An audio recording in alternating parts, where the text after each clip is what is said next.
Hello, welcome back to the woods, and welcome back to a video all about knives.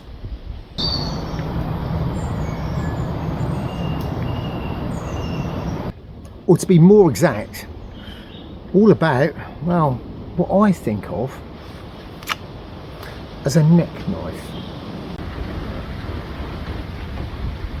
Now, for those of you who are regular viewers, you will remember in my last video we looked at this, the Cudeman Yoda neck knife, and it kind of got me thinking about that whole subject, neck knives. Does it have to be something small like this? What actually qualifies as a neck knife, and what makes a neck knife so useful?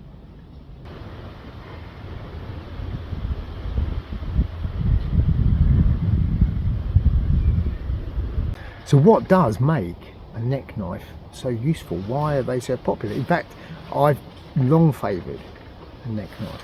But why? What makes them so much different to just our regular belt knife? Why bother carrying it round your neck? Well, for me, it's always been convenience, because if I'm wearing lots and lots of layers of clothing, certainly in the winter, if I'm going for a belt knife, it's tucked away in under here and I've got to undo clothing to get to knives. No, a neck knife you can just carry around your neck and it's there when you need it. So it's convenient, really, really convenient. It's also very, very discreet. I can wear my knife around my neck, inside my clothing. No one notices I'm even carrying it. Certainly not out here in the woods. But when I do need it, if I need to harvest some wood or some plants, or I need to cut some cordage, or perhaps I need to slice up some sausage for me, like whatever it is, I can literally just go like that and the knife is there readily at hand. So that's another really good reason for carrying your knife around your neck.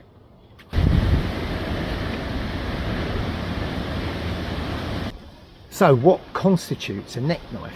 Well, everyone at the moment seems to think of these. Something small, sheath that hangs around your neck, usually with the handle down so you can pull it out quickly if you need to. And the small knife thing, it's not a new thing. This is one I made back when I was working for Bushcraft. Roger very kindly taught me through how to make a knife, and this one is pretty much the same. It's a little tiny blade, just over, I think it's about 2.5 inches long. It's got a little 3-finger handle, and again, a useful little size. It doesn't warrant being carried on a belt. It can be carried easily around your neck, and I've got a ferro rod loop on there, etc. And it's a crackingly useful bit of kit. It is a little bit limited, however, because of the length of the blade, and that's one of the things that I've found with a lot of the trend on these little knives is, as a general purpose knife, they can be a little bit limited by the size of the blade. It's very difficult splitting sticks of any great size using something very small like that. There are ways of doing it. You can do it with wedges, etc. Or if you're carrying an axe, well, yeah, then a little knife like that is absolutely ideal. Certainly the weight saving on something that size, well, it's quite considerable.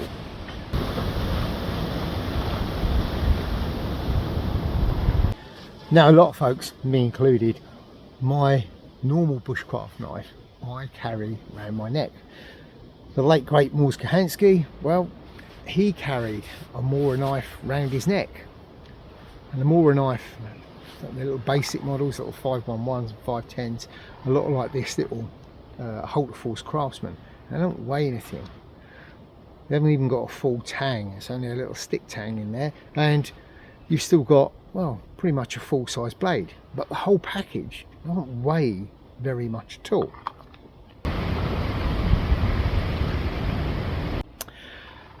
And various cultures around the world, well, yeah, knives have been carried around the neck for a long time.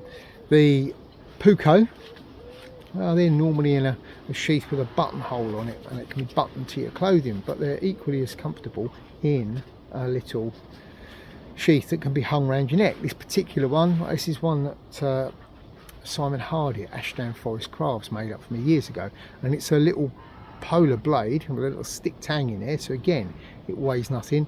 It's walnut on the end. Walnut's not particularly heavy wood, and then it's just, well, it's in nature's kydex, a good old birch bark sheath. So something like this is very, very useful.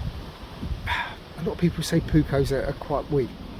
Personally, yeah, I can see the argument, but I've never had a problem with a rat tail tang. I think they're absolutely ideal, and you get an almost full-size blade, and you get something that's light that you can carry around your neck. And if you're wearing one all day, well, that really does make quite a difference.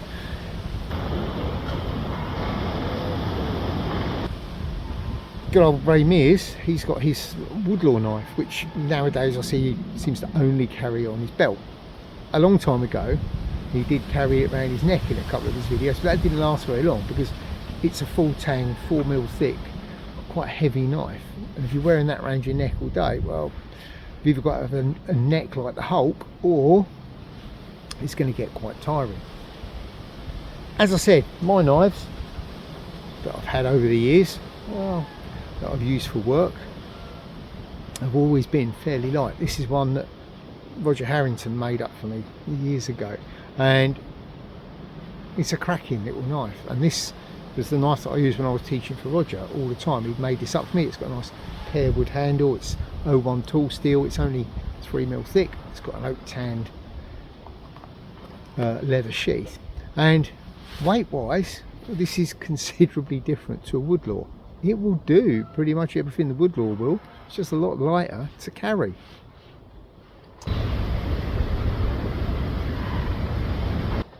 Other ones, this is again Simon Hardy at Ashdown Forest Crafts. This is his concept of a necker, and this is a lovely little knife. You've got an almost full-sized handle with the same configuration as your woodlaw. You've got that sort of Coke bottle type handle. Again, 3mm thick, quite a nice short little blade, which is somewhere in between a normal bushcraft knife and one of those little tiny neckers. And this is a lovely little knife. Who could want anything more? Clicks nicely away in the sheath, and it is a great bit of kit, and it doesn't weigh a lot to carry around your neck.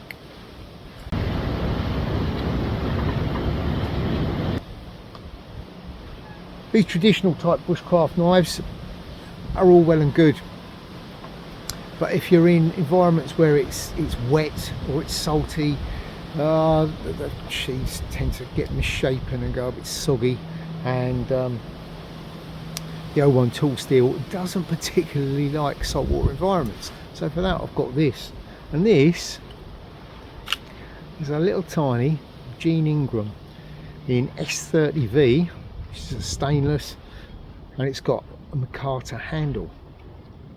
It's also got a very nice little Kydex sheath that clicks away very securely, and has done for the years that I've had it. Now the sheath isn't a standard one. It was Chris Claycomb, who's the guy who designed the Spyderco bushcraft knife. He very kindly made me this up, and it is a really good, very nice quality bit of kit, which is ideal for harsh, wet, saltwater, horrible type environments. This knife will go through anything, but it's absolutely superb. But again, it weighs virtually nothing.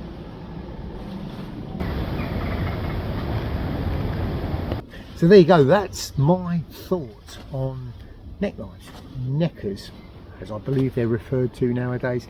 It doesn't have to be the little tiny ones. It can be your Mora size knife, it can be one of the traditional Moras, it can be one of the more plastic handle, it could be something like one of these that's got a decent handle. It's got all the features of the woodlaw, even the shape handle, but it's a fraction of the size and a fraction of the weight. And if you're wearing it for a long time, That weight really does make a difference. So have a look at your kit. If you wear one on your belt, perhaps give it a go wearing it round your neck. If you've got one of those big old heavy ones, well, maybe chop it out, change it for something else, see how you get on with it. But yeah, in that effort to save a few grams and stuff here and there, it doesn't mean you have to lose the features of your bushcraft knife. You've just got to think slightly different, and I think it's something we should all think about, treading that little bit lighter on the land, so cutting down on the overall weight of the kit that we carry.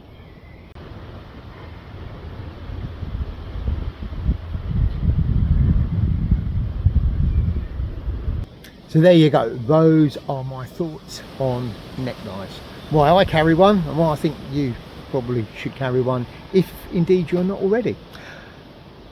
Down below in the description box I'll put a couple of links that are related to those, and also down there is a link over there to my Etsy shop. Over there are many things, including my, I think there's a couple of these little pendants, there are some of my cuts kits, some of my jewel patches, my fire starter patches, and of course my Greencraft patches. So pop over there and have a look. There's also those run of the new Greencraft t-shirts, which if you haven't seen already, pop over and have a look, because they are a cracking bit of kit and they are proving to be really quite popular. So pop over there, hopefully there'll be some left. Anyway, I think that's everything. I've been Neil, and until next time, stay safe in the woods.